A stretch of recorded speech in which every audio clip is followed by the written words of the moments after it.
Sir Ken Robinson, mudando paradigmas. Todo país do mundo nesse momento está reformando a educação pública. Há duas razões para isso. A primeira é econômica. As pessoas estão tentando resolver como nós educaremos nossos filhos para assumirem seus lugares nas economias do século XXI. Como fazemos isso? Já que nem sequer podemos antecipar como a economia vai estar no final da próxima semana, como a recente crise demonstrou. Como fazemos isso? A segunda é cultural. Todo país do mundo está tentando entender como educamos nossos filhos para que eles tenham uma percepção de identidade cultural, para que possamos passar os genes culturais de nossas comunidades. Enquanto fazendo parte do processo de globalização, como equacionamos isso? O problema é que eles estão tentando chegar ao futuro fazendo aquilo que fizeram no passado. E no processo estão alienando milhares de crianças que não veem nenhum propósito em ir para a escola. Quando fomos à escola, éramos mantidos lá com a história de que se você estudasse bastante e obtivesse um diploma universitário, você conseguiria um emprego. Nossos filhos não acreditam nisso. Eles estão certos em não acreditar. É melhor ter um diploma do que não ter nenhum, mas isso não é uma garantia. Particularmente, se o caminho para ele marginalizar a maior parte das coisas que você pensa que são importantes para você. Algumas pessoas dizem que temos que elevar os padrões, se isso representa algum avanço. Sabe, claro que devemos elevá-los. Por que baixaríamos? Você sabe, eu ainda não encontrei nenhum doido que me persuadisse a baixar os padrões. Mas elevá-los? É claro que devemos elevá-los. O problema é que o sistema educacional atual foi desenhado e pensado e estruturado para uma época diferente. Ele foi concebido na cultura intelectual do iluminismo e na circunstância econômica da Revolução Industrial. Antes da metade do século XIX, não havia sistemas de educação pública. Não realmente. Você era educado por jesuítas se você tivesse dinheiro, mas educação pública financiada pelos impostos, obrigatória para todos e de graça, era uma ideia revolucionária. E muitas pessoas foram contra isso. Elas disseram que não era possível para muitas crianças de rua e da classe operária se beneficiarem da educação pública. Elas são incapazes de aprender a ler e escrever. Então por que estamos gastando tempo com isso? Então foi embutido nisso uma série de pressupostos a respeito da capacidade de estruturação social. Isso foi impulsionado por uma necessidade econômica da época. Mas, paralelamente a isso, está o que era a visão iluminista da inteligência. A inteligência real consistia nessa capacidade para certos tipos de deduções lógicas e num conhecimento dos clássicos, o que passamos a definir como habilidade acadêmica. E isto está implantado profundamente na cadeia genética da educação pública. É que há apenas dois tipos de pessoas, acadêmicos e não acadêmicos, inteligentes e pessoas desprovidas de inteligência. E a consequência disso é que muitas pessoas brilhantes acham que não o são, porque elas são julgadas com base nessa visão específica da mente. Então, não temos pilares gêmeos, econômico e intelectual. A minha visão é que esse modelo trouxe o caos para a vida de muitas pessoas. Tem sido ótimo para alguns. Há pessoas que se beneficiaram enormemente, mas a maioria das pessoas não. Elas, ao invés, sofreram isso. Isto é a epidemia moderna e é tão inapropriada como fictícia. Isto é a praga do TDAH. Este é um mapa da incidência do TDAH nos Estados Unidos, ou prescrições médicas para TDAH. Não me interprete mal, eu não quero dizer que não há tal coisa como transtorno do déficit de atenção. Eu não estou qualificado para dizer que não existe tal coisa. Eu sei que uma grande parte dos psicólogos e pediatras acreditam que exista tal coisa, mas ainda é um assunto em discussão. O que eu sei como fato é que não é uma epidemia. Essas crianças estão sendo medicadas com a mesma frequência em que retiramos nossas amígdalas, e pelos mesmos motivos caprichosos e pela mesma razão. Modismo médico. As nossas crianças estão vivendo o período mais intensamente estimulante da história da Terra.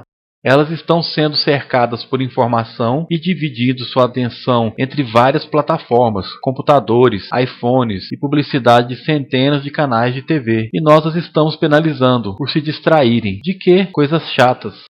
Na escola, na maioria das vezes. Parece-me não ser totalmente uma coincidência que a incidência de TDAH tenha aumentado paralelamente ao crescimento da padronização dos testes. Estas crianças estão sendo medicadas com Ritalina e Adderall e todos os tipos de coisas, drogas geralmente bastante perigosas para ajudá-las a se concentrarem e se acalmarem. Mas de acordo com isto, o TDAH aumenta à medida que você cruza o país em direção ao leste. As pessoas começam a perder o interesse em Oklahoma.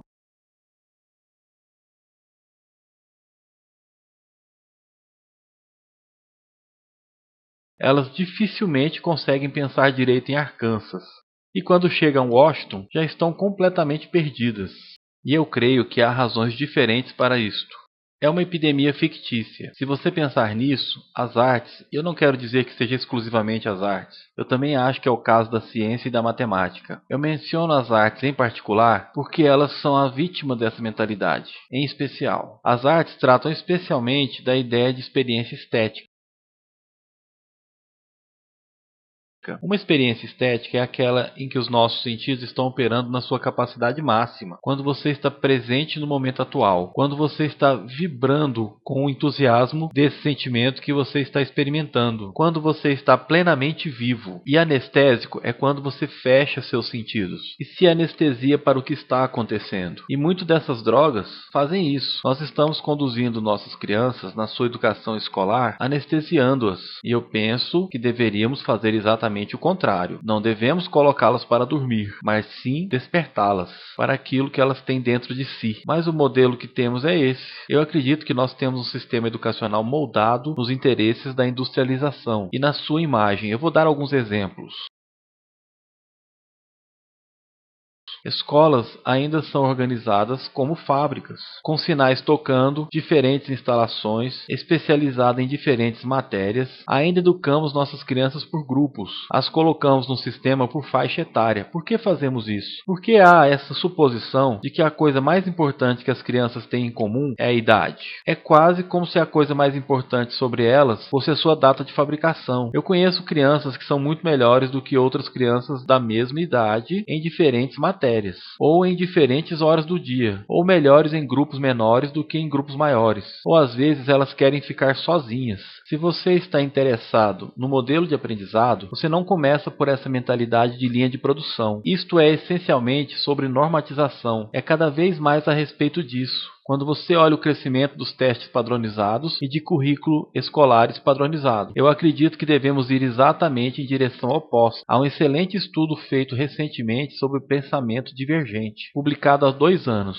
Pensamento divergente não é a mesma coisa que criatividade. Eu defino criatividade como o processo de ter ideias originais que têm valor. Pensamento divergente não é sinônimo, mas é uma capacidade essencial para a criatividade. É a habilidade de enxergar muitas respostas possíveis para uma pergunta, muitas formas possíveis de interpretar uma pergunta. Pensar, como Edward de Bono definiu publicamente, de lateralmente. Pensar não é apenas de maneira linear ou convergente. Enxergar múltiplas respostas e não apenas uma. Eu preparei um teste para isso. Num deles, chamado de exemplo do bacalhau, são feitas perguntas do tipo: quantas utilidades você pode ver para um clipe de papel? Uma das perguntas rotineiras. A maioria das pessoas pensa em 10 ou 15. Pessoas boas nisso podem achar até 200 utilidades. E elas fazem isso dizendo: você sabe, precisa ser um clipe de papel como o conhecemos, Jim? O teste é esse. Eles foram dados para 1.500 pessoas num livro chamado Breakpoint and Beyond. E pelas regras do teste, se você pontuasse acima de um certo nível, você seria considerado um gênio do pensamento divergente. Então a minha pergunta sobre isso é: qual a percentagem das 1.500 pessoas testadas obteve pontuação de gênio em pensamento divergente? Eu preciso saber mais uma coisa sobre eles. Estas eram crianças do jardim de infância. Então o que você acha? Qual foi a percentagem de gênios?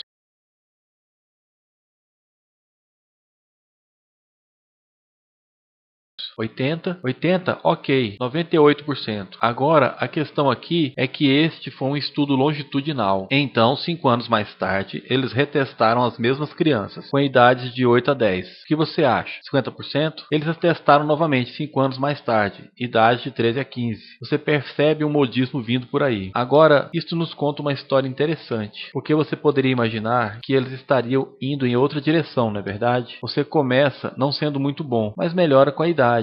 Mas isso mostra duas coisas. Uma é que todos nós temos essa capacidade. E duas, ela predominantemente se deteriora. Muitas coisas aconteceram com essas crianças à medida que cresceram. Muitas. Mas das coisas mais importantes que aconteceram, que eu estou convencido, é que agora elas foram educadas. Elas passaram 10 anos na escola ouvindo. Há uma resposta, está atrás, e não olhe, e não copie, porque isso é colar. Fora da escola, isso é chamado de colaboração, mas não dentro das escolas. Isso não é porque os professores quisessem que fosse desse jeito. É simplesmente porque acontece dessa maneira. É porque está na cadeia genética da educação. Nós temos que pensar de forma diferente a respeito da capacidade humana. Temos que romper com a concepção antiga de acadêmico e não acadêmico, abstrato, teorético, vocacional, e vê-la pelo que ela realmente é, um mito. Em segundo lugar, temos que reconhecer que o melhor aprendizado acontece em grupos. Colaboração é a matéria do crescimento. Se atomizarmos as pessoas separando e julgando-as separadamente, nós criamos uma espécie de barreira natural de aprendizado. E em terceiro lugar, isto é crucialmente sobre a cultura de nossas instituições, os hábitos das instituições e os habitats que elas ocupam.